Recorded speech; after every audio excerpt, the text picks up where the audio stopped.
I currently have a pretty average number of physical TBR books, but that doesn't mean some of these books haven't been on the shelf longer than necessary.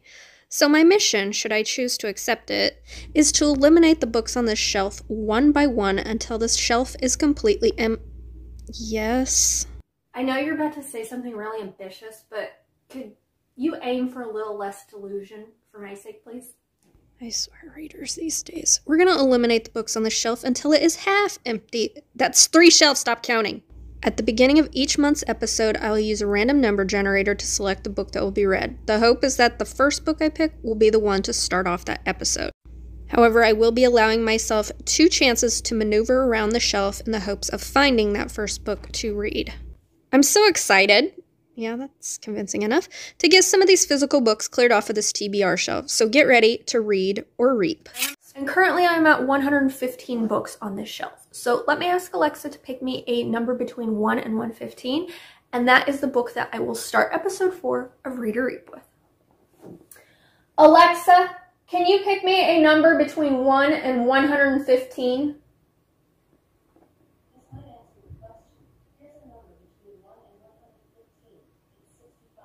65. All right, let me figure out what book 65 is. Okay, book 65 on the shelf was The Last Unicorn by Peter S. Beagle.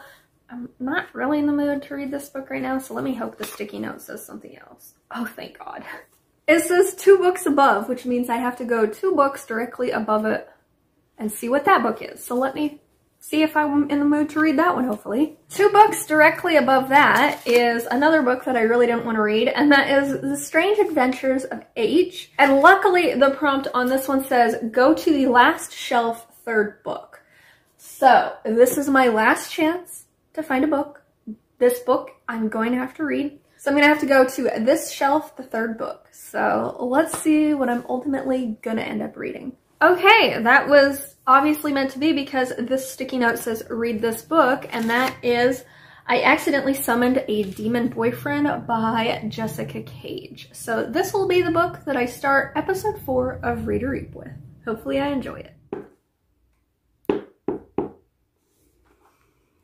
Y'all, I don't want to be this bitch, and I'm sorry that I'm this bitch. But I am not forcing myself through another first book in a freaking Read or Reap episode just for the sake of not DNFing it. I'm sorry. I can't do it.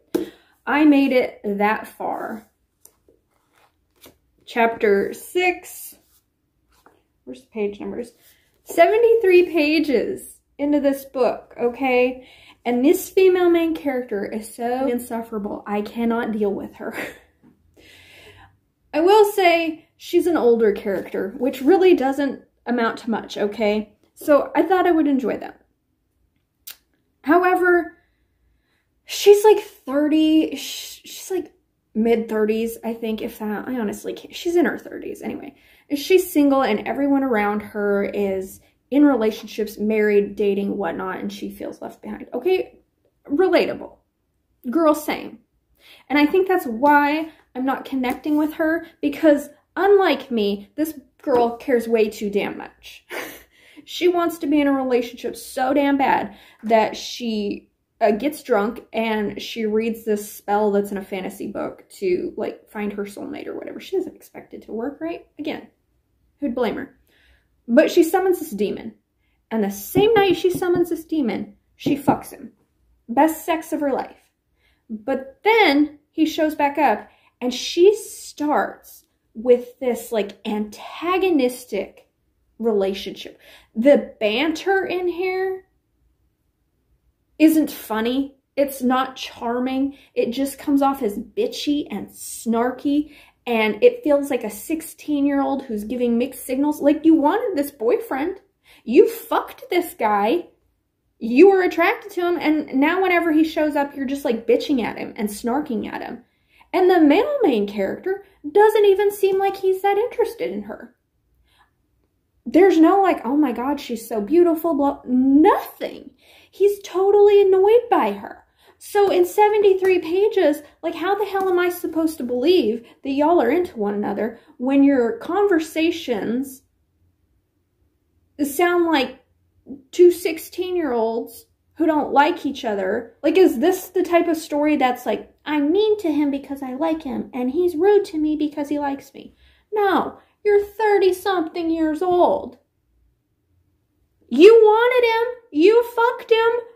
Accept it, baby. Or if you're not going to accept it, find a way to get him out of your life. But don't. Ugh. I can't. I just can't. Also, the friend group in here, bitch, if these were my friends, I would have ditched their asses. Because these people are not your friends.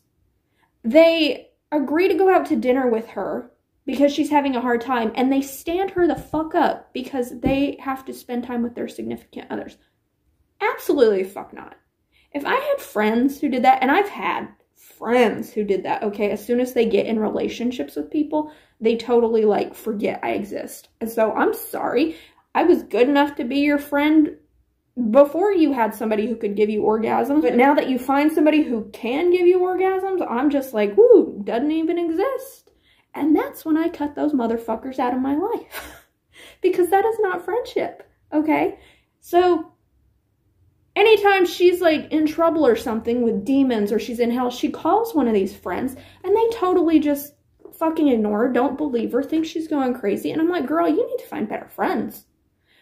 I think personally your problem is you're surrounded by the wrong type of people. You're surrounded by these people who make you feel left out in your life, who don't support you, who aren't there to like comfort you, and you're like, no wonder you're summoning demons, but you're pushing away the damn demon too because you're not acting like you really want him in your life either. So I just can't with this. I can't. I'm not going to push myself through it. We're going to go on to the next book and hope it's better. So there should be 114 books on this shelf right now. So let me ask Alexa to pick me another book. Alexa, can you pick me a number between 1 and 114?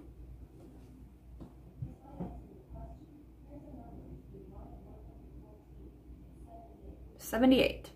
Okay, so book 78 was Of Mist and Shadow by Jenna Wolfe-Hart, which is a book that I actually wouldn't mind reading, but the tag says next book. So that ended up being The Girl with Braided Hair, which is a book I'm not all that excited to read. So thankfully, this one says 2 books above, so I have to pick the book that's directly 2 books above it.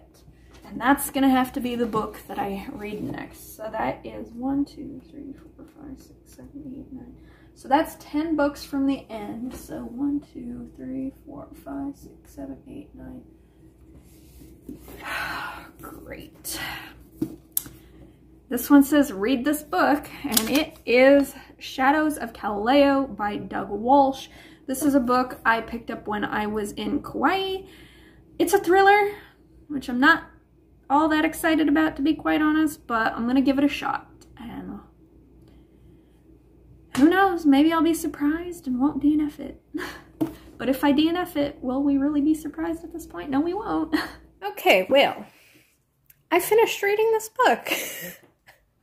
I bet you thought I was gonna say I DNF'd this.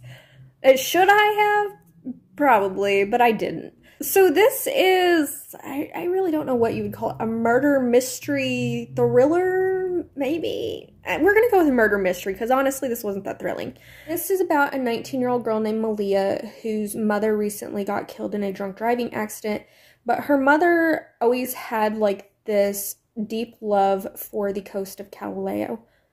Galileo? Galileo. Wow.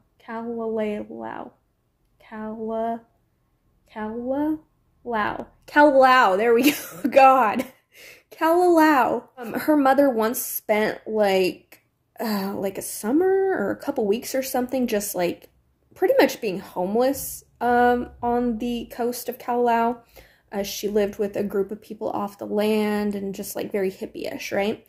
And her mother had a ticket to go back to Kalalau. She also knows that this is where she was conceived. Her mother met a man while she was staying in the Kalalau Valley, and she was conceived there. So she wants to go back to like try and reconnect with her mother on some level, but her stepfather really wants her to focus on preparing to go to college and whatnot.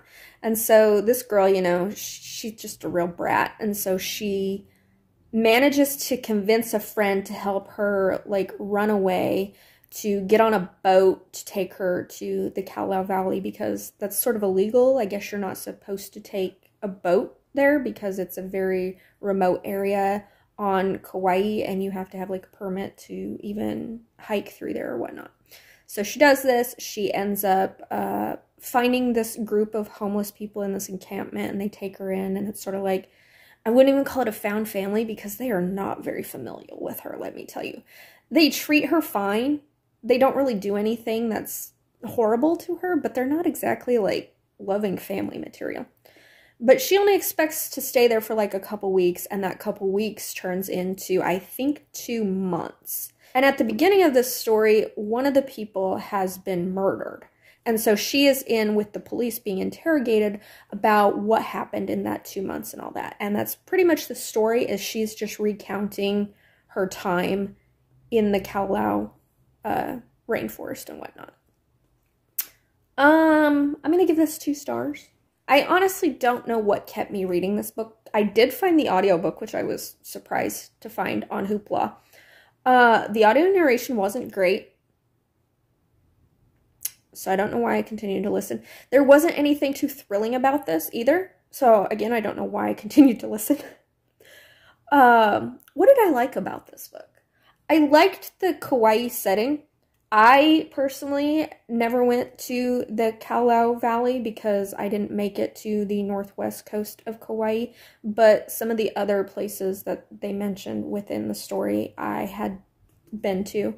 So I just liked the setting of Hawaii because I don't read books that are set in Hawaii very often, and that's one of the reasons I picked this book up while I was in Kauai, because I was at the bookstore and I asked the bookseller if they had books that were specifically set on Kauai, and this is what she directed me to.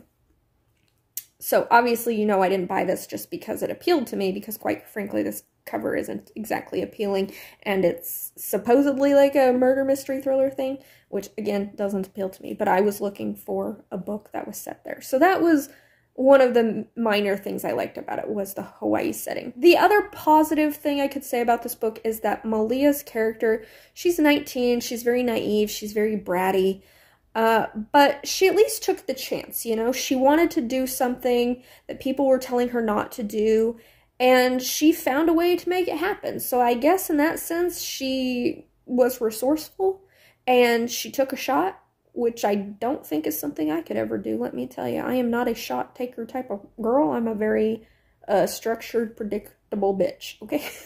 So I applaud her for taking the shot and putting herself in a position where she was uncomfortable. She learned some things about herself, and like not to let people's opinions matter as much to her. And she learned that she's stronger than she seems and all that jazz. So that was the other positive of this. But honestly, this just wasn't very thrilling. I knew what was going to happen. Like, I didn't know how it happened, but I knew what was going to happen. And the gist of the story is mainly just her living in this jungle with this group of people. That nothing really exciting happens other than, like, she's sexually attracted to a couple of them, but like, one of them doesn't feel the same way about her, and the other one is, like, much older than her, and blah, blah, blah, blah. So, well, I honestly don't know why I continued to listen to this, because it wasn't that exciting. But I did. I listened to it. I gave it 2 stars. I got it off my shelf. I will be reaping this, though, because there's no way in hell I would ever reread this. But, you know, I learned something about the island of Kauai and the Kowloon Valley. So, it wasn't a total bust, I guess. So we're going to pick the next book that I'm going to read for Read a Reap. So let me ask Alexa to pick me a new book. Alexa, can you pick me a number between 1 and 113?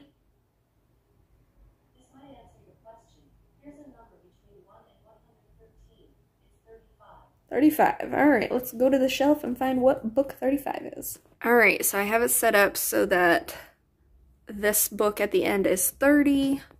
So 31, 32, 33, 34, 35. This one says next book over. So let's see what that book is. This one says 25 books back. Okay. 1, 2, 3, 4, 5, 6, 7, 8, 9, 10, 11, 12, 13, 14, 15, 16, 17, 18, 19, 20, 21, 22, 23, 24, 25. Okay, so even though this sticky note says 15 books next, it has been the third time around the shelf, so I'm going to have to read this one. This is part of a series, though. It's Highlander Most Wanted. So let me make sure this is the second book in this series, because I've already read the first book. I'm rereading this series, and I want to make sure this is the second book that I need to read. If it's not, I obviously have the 2 other books, and I will pick whichever one is this next book. So, BRB. All right, well, that is great. This is the second book in this series, and this is Highlander Most Wanted by Maya Banks. This is a historical Highlander romance. I really loved this series back when I read it the first time. I recently read book 1 like a couple years ago, and I just never continued. So this is the next book off the shelf that I will be reading.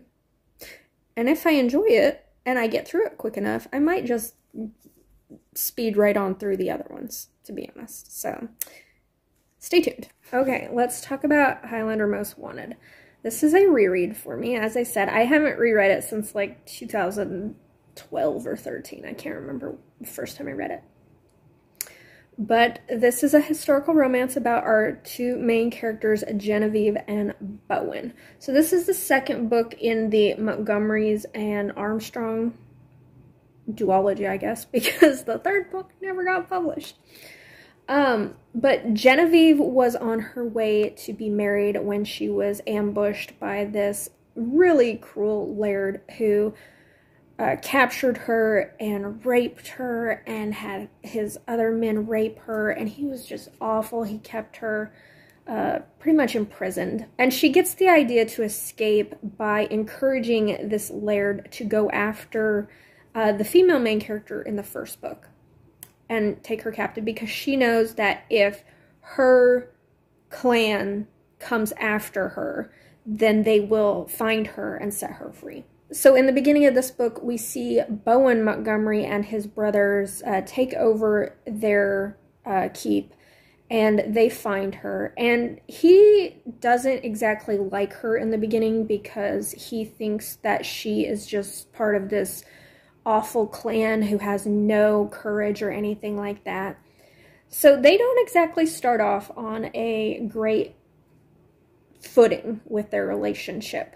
But through him having to sort of be the temporary laird of this new clan that he's taken over from the guy who raped and imprisoned her, he gets to know her, he gets to know her backstory, and they end up falling in love.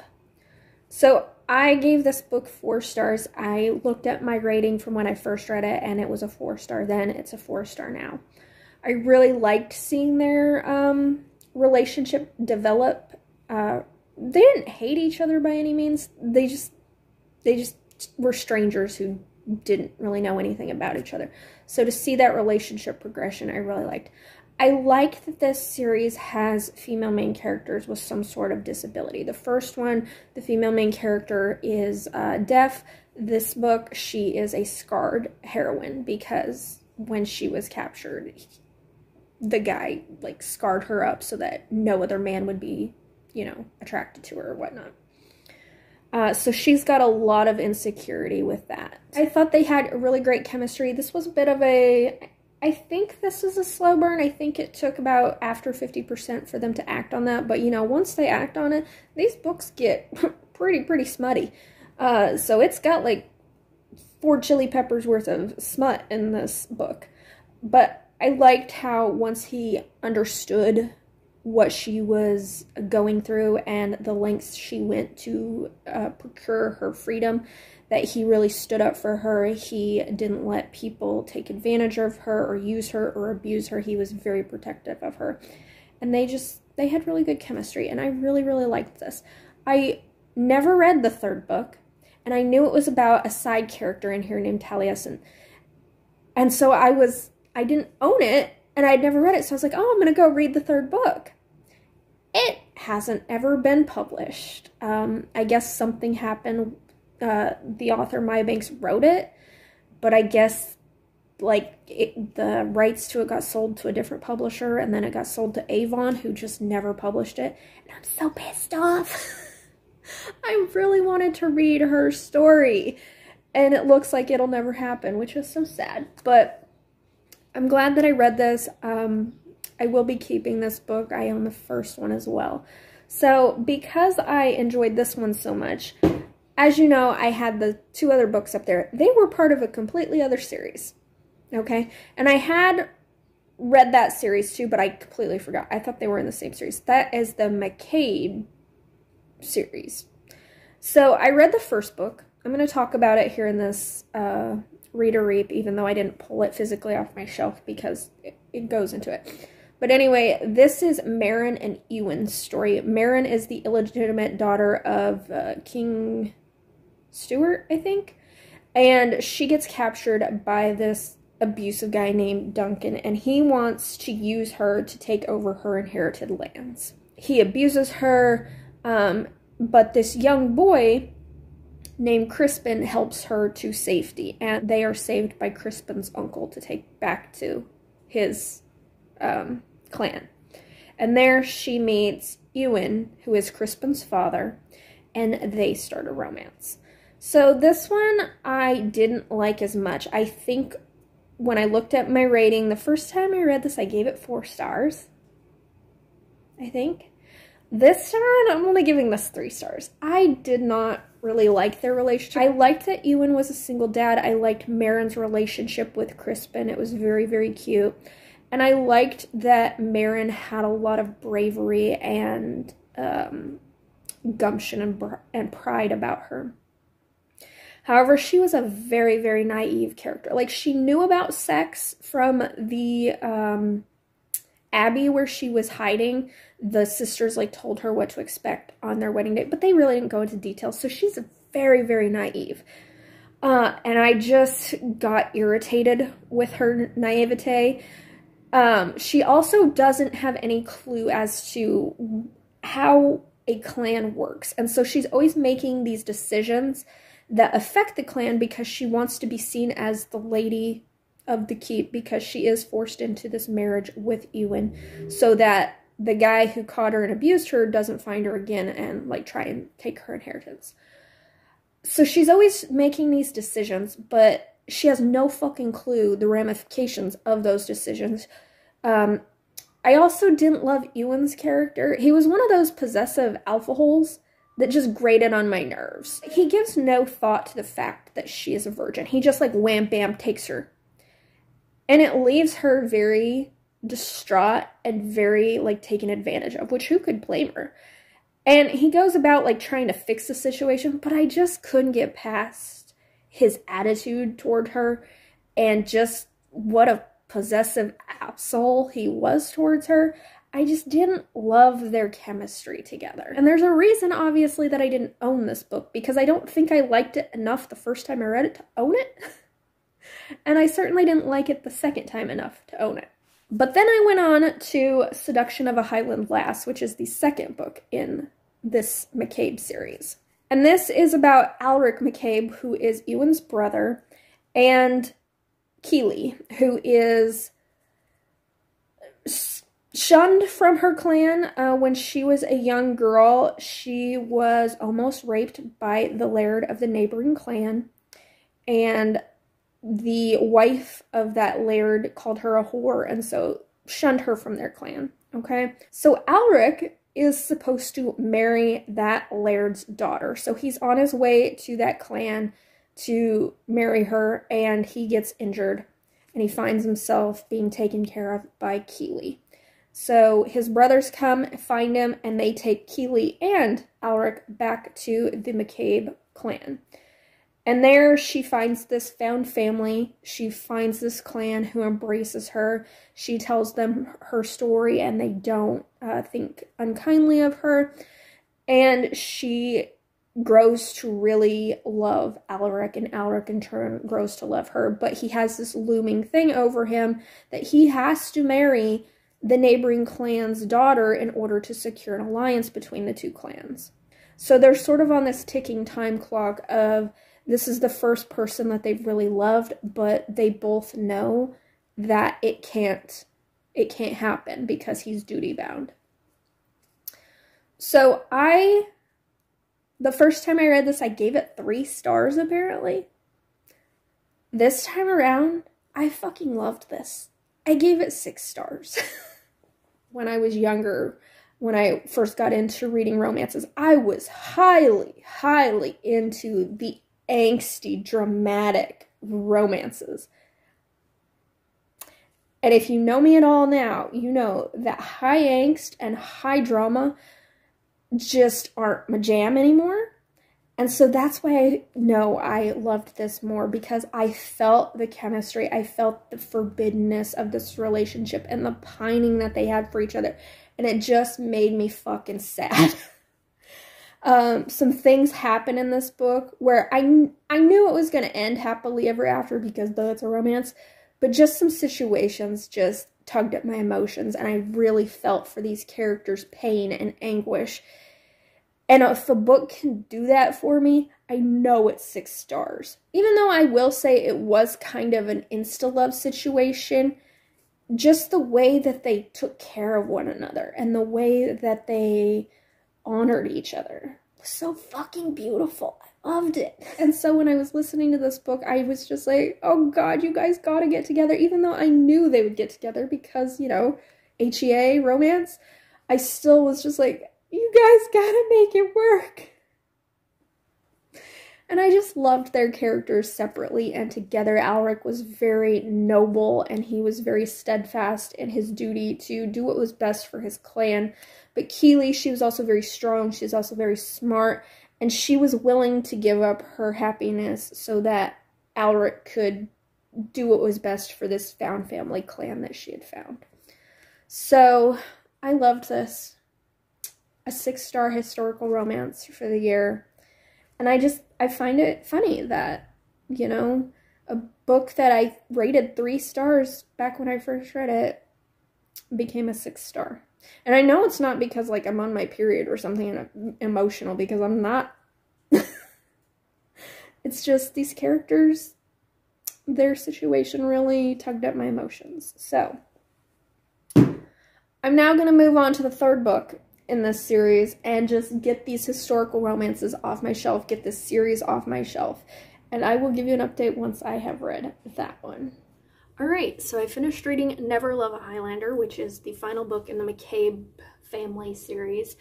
The first time I read this, I gave it 4 stars, and it stayed true. I still give it 4 stars. So this is about Kaylin McCabe, who is the youngest brother, and Rhiannon, who was supposed to actually be the wife to the first brother, and then he got married, and then wife to the second brother, and then he got married.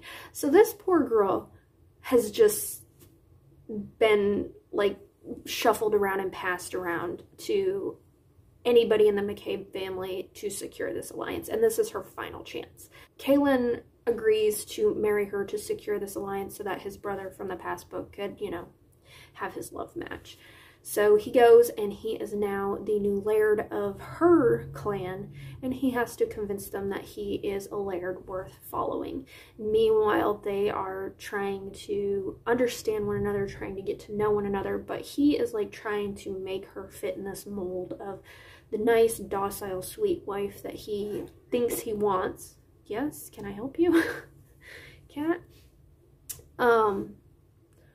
But she is a warrior. She's always loved sword fighting. And so when she marries Kaylin, he's telling her, you can't do this, you can't dress like this, blah, blah, blah. And it's really taking a toll on who she is, because she just wants to be loved for who she is. She doesn't want to change into this meek, docile woman that sits around and, you know, cleans house and directs people to cook meals or whatnot.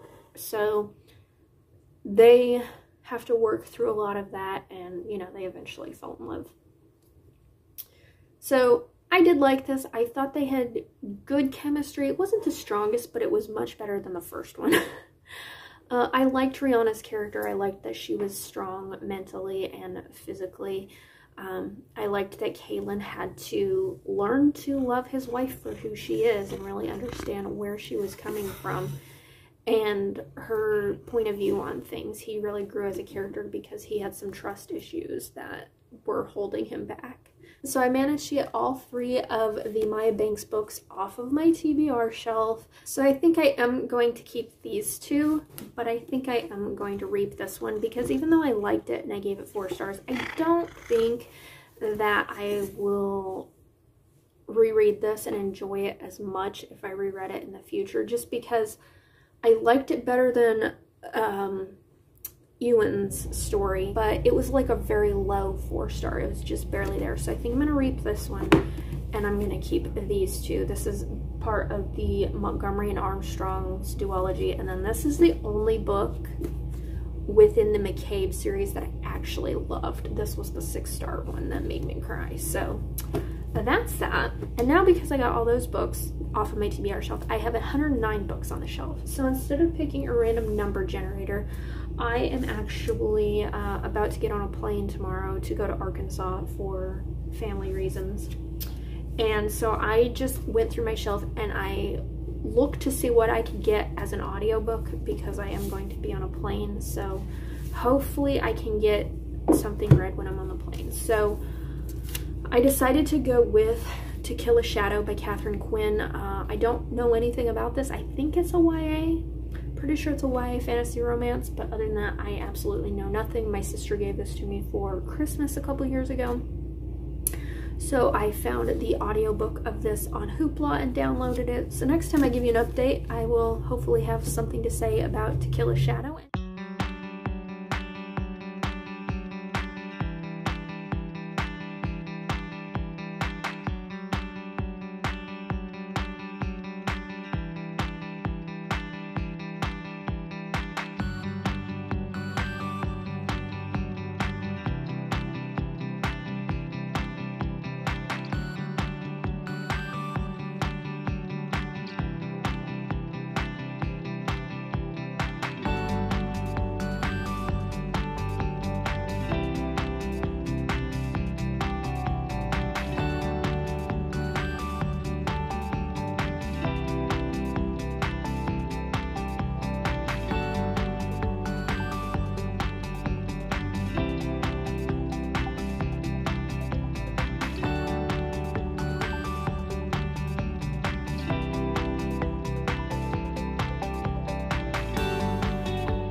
Home now, and they are unfortunately doing something on my street, so if this is louder than normal, just work with me. But I did manage to finish reading To Kill a Shadow on the plane. I had no idea what this was, but this is a young adult fantasy romance about this world who believes in different gods. Like there's a moon goddess, a sun goddess, an earth god, blah, blah, blah, blah. And we learned that the sun goddess fell in love with somebody she shouldn't have and was betrayed. And so this world has been cursed to live in darkness for 50 years at the time that this story starts. So every year, every so often, I can't remember, but a group of boys, young boys, are gathered up by this one leader to join this army, crew, what have you, to go into this deadly mist that surrounds this kingdom to try and find these 3 keys that will essentially kill the shadows that are surrounding this kingdom and bring the sun goddess back, so that their land can prosper. And our main character, her brother was selected to join this army, but her brother has, I think he has asthma or something.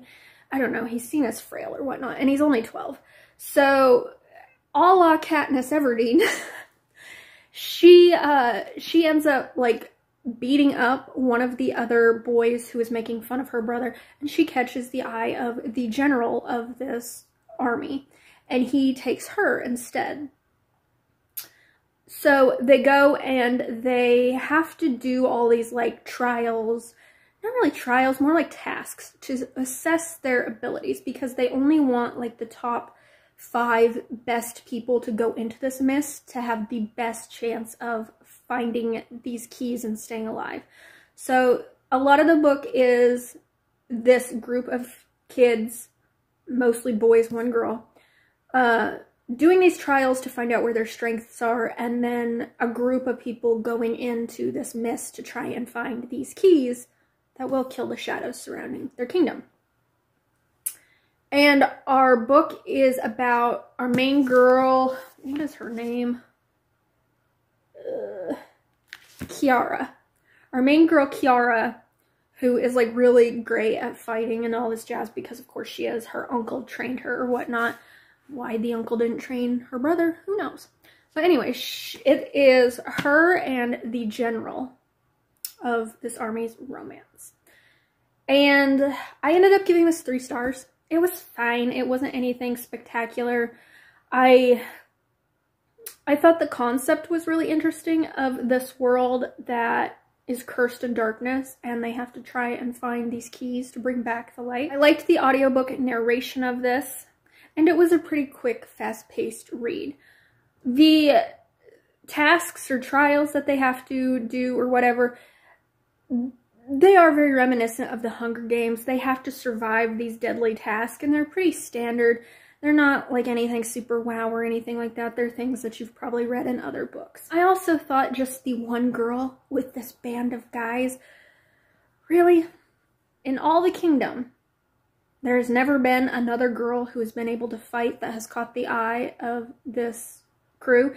And if she can be picked to participate in this army, per se, why couldn't any other girl be picked? You're telling me she's the only one in this entire kingdom who has a chance of surviving? I just don't buy it. And I know why she got picked, essentially, because she does have something special about her, because of course she does. But it just felt very, I don't know, felt very cliche. Like, she's just one of the boys. I'm the only girl who can do it. I'm not like other girls. Okie dokie. So I didn't love that. And the story overall just wasn't super captivating. Like, I listened to it no problem because, like, I was flying. Like, I needed something to listen to. But this does nothing that any other YA fantasy romance hasn't done before. So, it was fine. It was entertaining while I was reading it. I don't think I would recommend it as something that you just have to check out, because there wasn't anything about this that really stood out. It's got pretty purple sprayed edges though. So I will be reaping this from my collection, because I won't ever reread this. This does have a sequel as well, but I have no desire to continue on with the story because I wasn't all that invested with the characters. But now I am not going to pick a random number generator, because I did get a hold in my library for a book that's on the shelf. So I am just going to start reading The Stars Are Dying now, because I got my audio hold for this. Again, I don't really know anything about this. I think it is a celestial fantasy romance, which would be something different. I haven't read a lot of those. I've heard... I haven't heard, like, spectacular things about this, though. People have either been like, oh, it's fine, or downright hated it. So I don't have the highest expectations for this. But I'm going to give it a shot, nonetheless. Those sold me. That's what got me to buy it, quite honestly. And the fact that it has a pretty naked hardcover. It would just be nice if this is a book that I would end up enjoying. Or at least giving like 4 stars, you know? So this will be the next book that I give you my thoughts on. At this point, I feel like I should just read all the books and give you my final thoughts, because I haven't been doing a great job of giving you updates as I've been reading at all. So why break a trend, right? But yeah, see you when I'm done reading this, I guess. Okay, I am hopped up on Benadryl at the moment, so I'm going to try and make this update brief. I finished listening to The Stars Are Dying, and this book was confounding for me. I ended up giving it 3 stars. It's a very low 3-star, though. It's about this girl named Estrella who can't remember anything about her past from, like, she remembers the last 5 years of her life and nothing before that. And she has been, like, saved, kept captive by this guy named Hector, which you obviously know he's the bad guy. Whose name is Hector in a fantasy book? But she is being kept in his, like, home, cared for, but she's pretty much imprisoned there. I think a la Aaron from the Plated Prisoner series. And she wants to try and escape, and she finds this way to do this after her friend, I think she dies. She die or go missing? Can't remember. But her friend was going to enter these things called the Libertarium, which are these, like, trials, tasks to find these keys, and if she can find all these keys, then she gets the protection of the Vampire King, I think. And with the help of this man named Knight, who, like, speaks to her in her mind, and I guess he can, like, astral project or something, they find the keys that they need, and they find out about her past and all that jazz. I think that's the plot. I was paying attention to it, believe it or not. I never zoned out. I never fell asleep listening to the audiobook, because the audiobook is a duet narration, but it's only from her perspective, which I thought was an interesting choice. And I liked the different kinds of vampires in here, because you don't just have blood-drinking vampires. You have, like, soul-sucking vampires and a bunch of other vampires that I can't remember. Don't ask me to name them. But there's a whole bunch of different vampires in here, which I found interesting.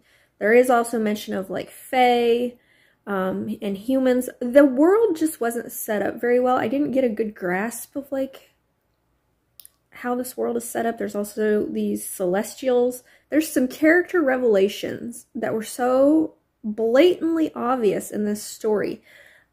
For example, her love interest, the guy she hears in her mind and can sort of, like, astral project to her, his name is Knight. N-Y-T-E.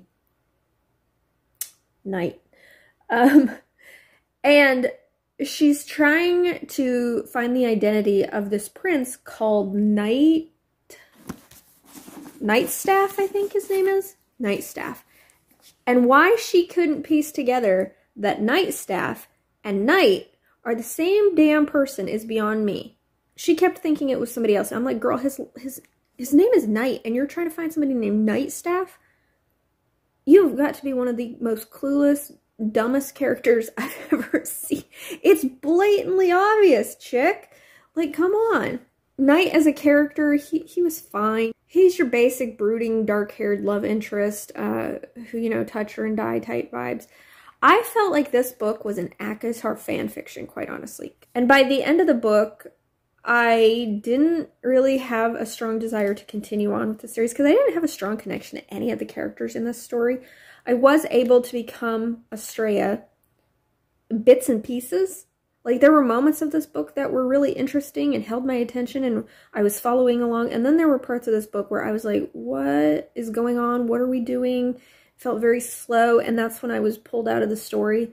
So I thought I was going to DNF this book multiple times throughout it, because it took me a good week to finish this book. And it's not exceedingly long. But I could only listen to the audiobook in, like, small sections to keep on track of it. And I was genuinely curious, like, how this was going to end and, like, what revelation she was going to find out. But then at some points I was like, do I really care? So this was just it was a confounding story that some parts of it I liked, some parts of it I didn't like. But it was interesting enough to keep my attention. I don't think I will be keeping this. I will be reaping it for my collection, which is sad because it's so pretty. But I just had no connection to these characters. I don't see myself rereading this book because while it did something unique with like celestials and vampires of different, you know, types, the romance isn't very unique. It's something you could read in any fantasy romance book. And the whole setup of it was just kind of confusing at certain points. But, you know, I read it. I gave it a low 3-star. I got it off my shelf. With that, I have 105 books on the shelf at the moment. So let me ask Alexa to pick me a new number and see what book I'm going to read next. Alexa, can you pick me a number between 1 and 105?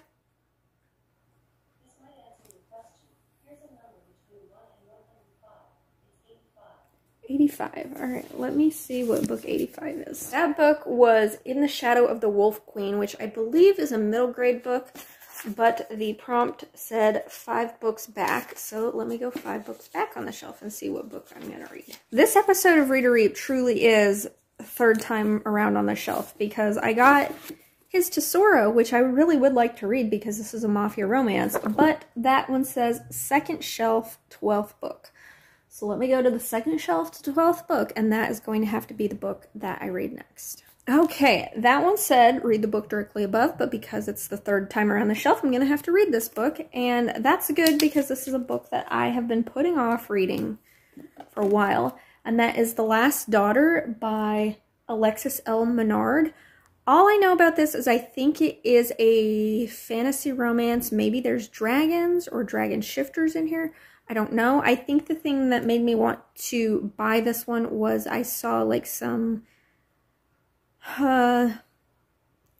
like line or something that somebody made a reel of on Instagram, and it caught my attention. So I am going to be reading this one next. I don't think there's an audiobook for this one, so I think I am going to have to read this with my eyes. So hopefully I get this one read and I enjoy it, because it has been on my shelf for a while. So this will be the next book that you get an update on whenever I make progress in it and or finish it.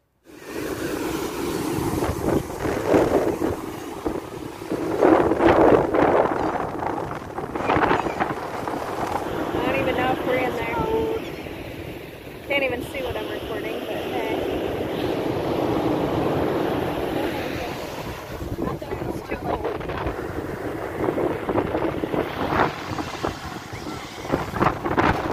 I finished reading The Last Daughter by Alexis L. Menard, and you know those books that you sit on your shelf and they sit there for years and years, and then you finally get around to reading it and you kick yourself for not reading it sooner? That is this book for me. I loved this. 5 stars. I freaking loved my time with this. So I thought that it was a dragon fantasy romance. It's not. It's not at all. It's a Norse mythology fantasy romance.